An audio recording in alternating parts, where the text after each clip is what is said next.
Olá, vamos conversar um pouquinho sobre a diferença, o desequilíbrio que existe entre pessoas e dinheiro. Poucas pessoas com muito dinheiro, muitas pessoas com pouco dinheiro e uma proporção aí da metade, né? Uma parte que fica no meio, nem tem o dinheiro, nem não tem o dinheiro, aquele que nós chamamos de classe média, que fica numa luta constante, um medo terrível de ficar sem dinheiro e uma luta desigual para ter todo o dinheiro que existe nesse mundo. Não é um desequilíbrio total? É. Quero conversar com você sobre isso. Concorda comigo? Dinheiro desequilibra. Quando a gente conversa sobre dinheiro, nós temos conversas difíceis, muitas vezes conversas mentirosas, com crenças a nosso respeito e a respeito do dinheiro. Bem, vamos lá. Eu gosto bastante de voltar para a história, porque acredito demais na fala do Bob Hoffman, quando ele diz que nós somos programados na nossa infância. Ora, se eu fui, meus pais também foram, meus avós também, bisavós também, tataravós também, e eu fico pensando, onde foi que começou essa embrulhada toda com dinheiro, não é? Bem, o poder dos reis estava ligado diretamente a Deus. Então, quem tinha direito a ter abundância, quem tinha direito a ter dinheiro, eram aqueles seres divinos ou que estavam aí ligados de alguma forma a essa divindade. Então, tínhamos os poderosos, tínhamos os reis, as rainhas, toda a corte, o castelo, mas tudo isso estava muito ligado a Deus. E na Idade Média fizemos uma confusão. Bem, por isso que chamam a Idade das Sombras, né? Os homens se atrapalharam demais. Deus, dinheiro, poder, comando. Se nós só ficarmos em 700 anos de Idade Média, nós vamos conseguir ter uma ideia da programação. Como é que a gente ainda hoje acredita no merecimento ou no não merecimento? Claro que passamos já por tantas coisas na nossa história e hoje já não são mais os reis, mas são os que trabalham, ou são os políticos, são aqueles que ainda detêm o poder. E é incrível como tem uma população, ou tem um grupo de pessoas, ou tem uma multidão de pessoas que ainda estão conversando sobre merecimento. E aquele merece, este não merece, aquele pode, este não pode. É uma confusão que a gente faz. Talvez você esteja naquele nível de pessoas que tem que trabalhar muito.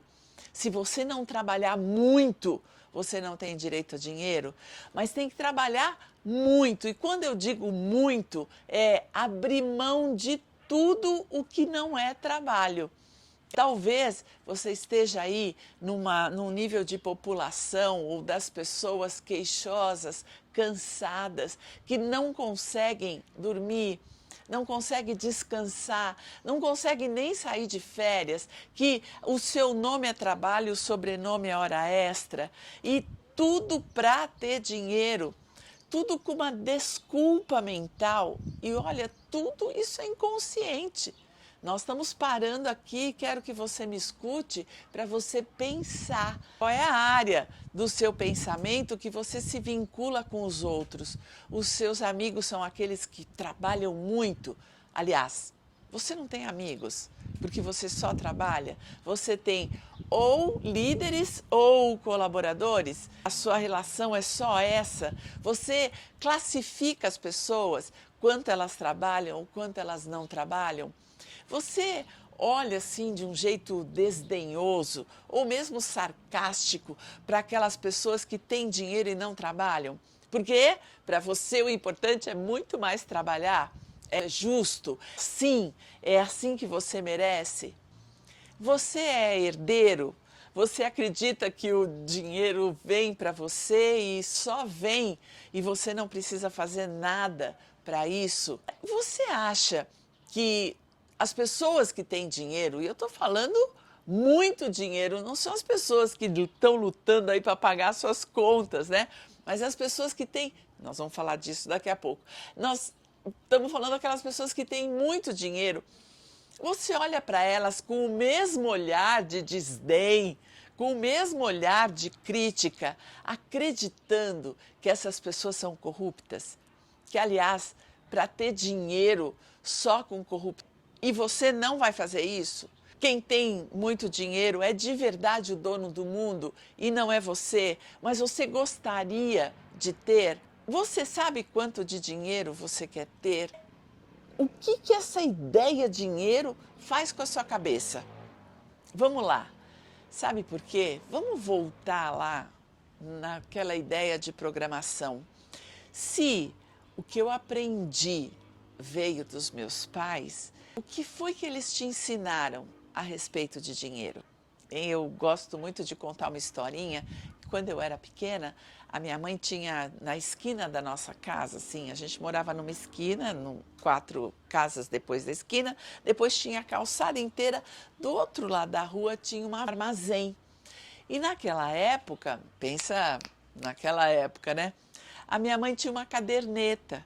Então a gente ia lá para pegar as coisas. Então era 1 quilo de arroz, 2 linguiças, o fubá, tudo que a minha mãe precisava. Nós crianças a gente ia lá, pedia para o seu Atílio, era a venda do seu Atílio. Ele dava, a gente entregava a caderneta para ele, ele anotava o que a gente tinha pedido e vistava. E a gente trazia a caderneta para minha mãe vistava do lado. E lá ficava a caderneta. Quando meu pai recebia 1 vez por mês, meu pai era assalariado, ele separava o dinheiro para a conta de luz, o dinheiro para a conta de água, o dinheiro da prestação da casa e o dinheiro da conta do seu Atílio, o dinheiro da venda. Meu pai era muito organizado, ele punha tudo nos envelopes. Mas a minha mãe rapidamente ia lá no seu Atílio, e daí ela já tinha uma quantidade de dinheiro, né? Mas tinha vezes que ela tinha um dinheirinho e não queria colocar na caderneta, porque aquilo ia somar, né? Ela dava um dinheirinho pra gente, muitas vezes para mim, porque eu era rueira, eu era a que sempre dizia, eu vou. E, porque eu queria bater perna na rua, né?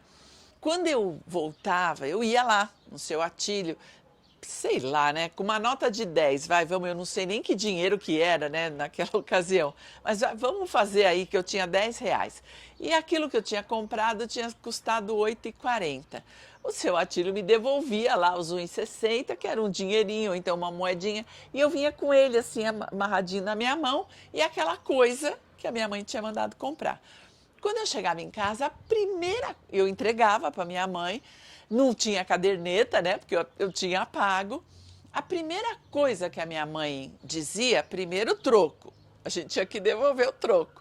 Depois ela dizia, vai lavar a mão. Dinheiro é sujo. Parece que é cuidado de mãe, né? Ela até explicava, passa de mão em mão, a gente não sabe onde essas pessoas puseram o dinheiro, a gente não sabe por onde esse dinheiro passou. Vai lavar a mão. Nossa, a gente não podia nem encostar em nada, tinha que ir direto lá lavar a mão, porque o dinheiro era sujo. É uma proteção da minha mãe, né? Ela não queria que eu pusesse a mão na boca, sujasse a minha boca, enfim. Mas fica na minha cabeça, dinheiro é sujo. Nossa, eu não quero uma coisa suja na minha vida, você quer? E aí, a gente, por conta de crenças, de coisas, parece até importantes demais, porque a minha mãe era uma mãe cuidadosa, ela é importante demais ela dizer para mim que o dinheiro é sujo. Essa é uma ocasião. Outras tantas vezes ela repetiu isso. Outras tantas vezes talvez eu tenha ouvido a minha tia falar também, a minha avó também, talvez até meu pai. Não me lembro do meu pai, mas talvez até ele também tenha comentado alguma coisa de a gente segurar o dinheiro na mão, né? E a gente era pequenininho, segurava o dinheiro assim, todo amassadinho na mão, vai sujar a mão e tem que lavar. Só que na minha cabeça fica: dinheiro é sujo. Como eu aprendo tudo a respeito de tudo com os meus pais na minha infância, com tudo o que acontece na minha infância, com os meus irmãos, com a escola, mas os líderes da minha infância, meu pai e minha mãe. Eu vou para a minha vida adulta sabendo o que é dinheiro. E tem uma informaçãozinha assim, escondidinha de mim: dinheiro é sujo. E aí, se eu tenho mais dinheiro que eles, porque a gente era muito pobre, e se eu resolvo que eu vou ter mais dinheiro que eles, eu não sei, mas eu tinha muito movimento de doação. Eu não podia ficar com nenhum dinheiro. Eu pagava minhas contas e dava um jeito de doar para alguém. Às vezes comprava coisa para minha mãe. Como ela tinha sido muito pobre, eu falava: ai, tadinha, agora eu posso comprar. Então eu comprava um para mim e um para ela. Eu tinha que dar para alguém, porque dinheiro é sujo. Eu usava o dinheiro para pagar a conta. Quando eu pensei a respeito de dinheiro em algum momento da minha vida, eu descobri uma crença. É isso que é crença. São verdades ou são mentiras que são repetidas tantas vezes que acaba virando verdade. E aí é uma verdade que é incontestável. Isso é uma crença. Eu jamais paro para dizer: imagina, minha mãe dizia. Não, eu nem paro para pensar, está no meu inconsciente, eu vivo a vida com essas verdades, nem paro para pensar, elas mandam em mim e eu nem percebo que eu quero trocar de carro, principalmente quando o filho nasce. Nossa, a gente quer ter mais dinheiro. Quando os meus filhos nasceram, eu queria ter mais dinheiro, porque enquanto era eu não estou valendo. Enquanto era eu e meu marido, também estava valendo. Mas quando as crianças nasceram, nossa, a gente queria escola mais cara, a gente queria dar uma roupinha mais bacana, a gente queria fazer festa de aniversário, então tinha que comprar buffet, sabe essas coisas? Tudo da classe média. Aquela turma que não quer ser pobre de jeito nenhum, porque já experimentou, tem muito medo de ficar sem dinheiro e muita dificuldade de ter dinheiro. E aí, quando eu quis dinheiro, eu tinha muita dificuldade de ter na mão. Eu era funcionária do Banco do Brasil, meu marido médico, a gente ganhava bem, os dois assalariados, mas a gente tinha um bom salário. E não rendia, a sensação é que o dinheiro escorria assim pela ponta dos dedos. Quanto mais a gente combinava então esse mês, vamos guardar, é como se eu estivesse apertando assim um punhado de areia e escorrendo. Era o carro que batia, era a geladeira que quebrava, era a criança que ficava doente, acontecia um monte de coisa que no final do mês a gente saía devendo. Incrível! Ganhava e ao mesmo tempo escapava. Demorei muito tempo para entender que isso era uma crença e de que eu tinha aprendido que dinheiro é sujo. Não. O meu pai detestava político e ele falava que todos os políticos eram corruptos. Eu nem vou conhecer nenhum político. Deus me livre. Eu não quero nem saber. Aliás, se passar perto de mim, eu até arrepio, porque é corrupto. Isso é crença. Eu nem paro para pensar. Eu vou me construindo na minha infância, eu construo o meu sistema neurológico, eu construo a minha cabeça pensante com tudo que eu aprendo na minha infância. E você concorda? Se eu era pobre, não tinha muito dinheiro, era tudo apertadinho e contadinho, o nosso relacionamento eram com as pessoas do mesmo jeito. Eu estudei em grupo escolar, em escola estadual. Meu pai não tinha dinheiro para pagar a escola para 4. Então, a gente morava num bairro de classe média pobre, né? Que era todo mundo tinha o seu dinheirinho para tomar o sorvete, mas nós nunca fomos passear na praia. A gente não tinha essa coisa, a gente passeava, meu pai era muito passeador, mas a gente passeava nos recursos, a gente tomava ônibus, ia no cinema, e tudo isso quando ele recebia o salário. Olha que bonitinho! E até hoje, os memes, né, da internet não são assim? No final do ano, ou quinto dia útil, sei lá, essa história de o dia que recebe salário, tem isso, tem direito àquilo, tem direito... Na minha casa também. A minha mãe comprava 1 litro de tubaína. 1 litro não, eram 750 mililitros. E para dividir em 4 copinhos, que éramos nós 4. É assim. Tudo isso vai construindo o meu sistema neurológico. E eu vou acreditando. E você sabe que o que você crê, você cria? Foi essa descoberta que eu fiz e por isso eu construí um curso que se chama Dinheiro e Vida. Curso de autoconhecimento. Quando eu fiquei boa no autoconhecimento, eu comecei a fatiar. Tem autoconhecimento para tudo. E se há uma coisa que me pegou na vida, foi não ter dinheiro. Ou melhor, ter dinheiro, não ter dinheiro, ter dinheiro, não ter dinheiro, ter culpa por ter dinheiro, não ter dinheiro de novo. O dinheiro não dá para aquilo que eu quero dinheiro, mas... Ai, era um assunto na minha casa. Compro e dizer, ai meu Deus, eu não devia ter comprado, eu devia ter poupado. Poupo e daí fala assim, ai, mas também não vou viver? Para que eu vou ficar poupando e daí eu não vou poder comprar isso que ele está pedindo para o Natal? Puxa vida, era sempre uma conversa. E a hora que eu virei empresária?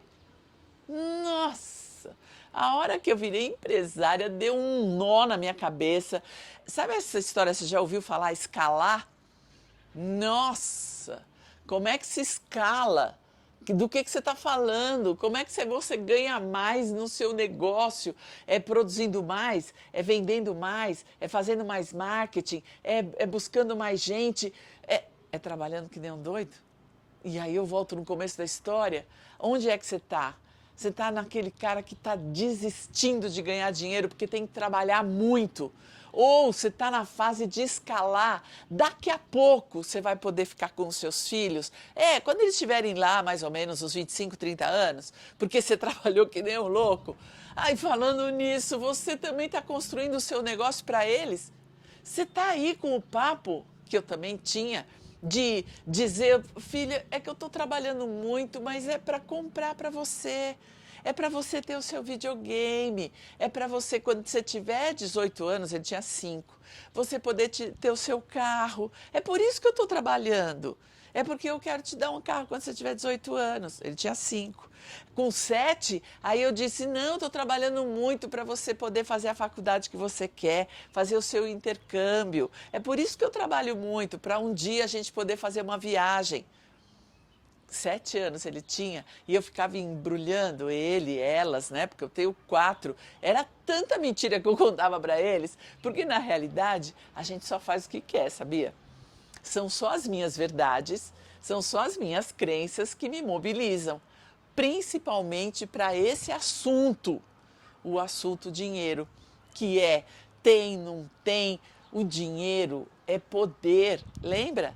Lá na Idade Média, eles estavam ligados a Deus, eles mandavam no mundo. Então, todo mundo que estava de uma certa forma, bom, estavam todos relacionados ao castelo, de alguma forma tinham um dinheirinho. Quem não estava eram os miseráveis, os sujos, os pobres que viviam de miséria, viviam de esmola. Isso tudo vai construindo as nossas verdades. Uma geração que vai contando para outra, que vai contando para outra, que vai contando para outra. E não é que nós repetimos do mesmo jeito. 1% da humanidade detém praticamente todo o dinheiro do mundo. 1%. Nós, os economicamente ativos, que trabalhamos, somos empresários, que movimentamos o mundo, que compramos e vendemos, estamos sempre ali, ó, atrás, numa luta constante. E os miseráveis? A gente não consegue sair desse desequilíbrio. Eu estou falando de humanidade, sabe por quê?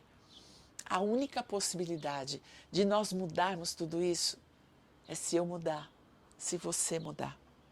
Não dá para mudar a humanidade. A mudança é individual e intransferível. No curso Dinheiro e Vida, nós vamos trabalhar e olhar para as nossas crenças. É um curso de autoconhecimento. O autoconhecimento é tão amplo, faz de conta que é uma enorme pizza e tem um pedaço dessa pizza muito importante, que é dinheiro. E o que ele está fazendo na nossa vida? No curso Dinheiro e Vida, a gente fatia a vida e olha para essa fatia. Minha vida com dinheiro, a minha vida sem dinheiro, a minha luta pelo dinheiro. Sabe aquele papo de que eu tenho que matar um leão por dia? A vida é uma selva, estão todos contra mim, eu preciso me defender. Não conte os seus sonhos, não conte os seus planos, não diga para ninguém quanto você tem na conta. O saldo da sua conta é a coisa mais secreta que você tem na vida. Você não vai deixar as pessoas saberem. Porque se elas souberem, elas vão querer te boicotar, elas vão ter inveja, vão te roubar, vão fazer você tropeçar, vão desejar o seu mal. É incrível a quantidade de mentira que a gente acredita. E o que você crê, você cria.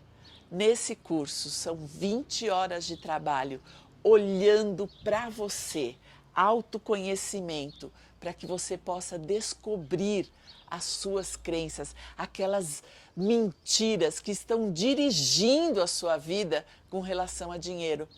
Não merecimento é uma mentira. Ter que trabalhar muito é outra. Perder a infância dos seus filhos é velho. Construir um negócio para deixar de legado para eles também é. Nunca perguntei para os meus filhos se eles queriam ou não. Mas eu construí, porque eu quis e eles têm que me seguir. É tudo tão maluco que a gente pensa a respeito de dinheiro. Eu nunca mais vou voltar para a pobreza. Eu vou ser mais rico que os meus pais. Eu vou dar aos meus filhos aquilo que faltou para mim. Nossa, nós vamos descobrir tantas mentiras. E vamos descobrir os nossos pensamentos mais profundos e cruéis a respeito das pessoas que têm dinheiro, a respeito daquelas pessoas que fazem parte do 1% da população que detém o dinheiro do mundo. Qual é o seu pensamento a respeito delas? Quais são suas críticas a respeito de quem tem dinheiro? O que você pensa a respeito de quem constrói? O que você pensa a respeito, então? O médico precisa cobrar pouco, porque é um sacerdócio. O professor precisa receber pouco, porque é outro sacerdócio. É tanta mentira que você tem que descobrir qual é a sua verdade. Porque se você descobrir quem verdadeiramente você é e a sua relação honesta com o dinheiro e com a sua vida, a vida é tão abundante,